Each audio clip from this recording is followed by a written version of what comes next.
ಕನ್ನಡಿಗರು ಮರಾಠಿಗರ ಭ್ರಾತೃತ್ವದಿಂದ ಇರುತ್ತಾರೆ. ಇವಾಗ ಹಾವಳಿ ಕಡಿಮೆಯಾಗಿದೆ. ಮಹಾರಾಷ್ಟ್ರದಲ್ಲಿ ಎಂಇಎಸ್ ಪುಂಡಡಿಕೆ ವಿಚಾರವಾಗಿ ಗದಗದಲ್ಲಿ ಸಚಿವ ಎಚ್.ಕೆ. ಪಾಟೀಲ್ ಹೇಳಿಕೆ ನೀಡಿದ್ದಾರೆ.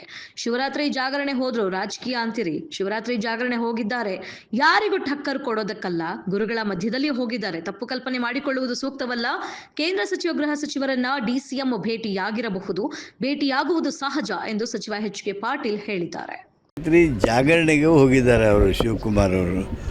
ಟಕ್ಕರಿಗಾಗಿ ಅಲ್ಲ, ಅದು ಗುರುಗಳ ಮಧ್ಯದಲ್ಲಿ ಹೋಗಿದ್ದಾರೆ. ತಪ್ಪು ಕಲ್ಪನೆಗಳನ್ನು ಮಾಡಿಕೊಳ್ಳೋದು ಸೂಕ್ತವಲ್ಲ. ನಮಸ್ಕಾರ.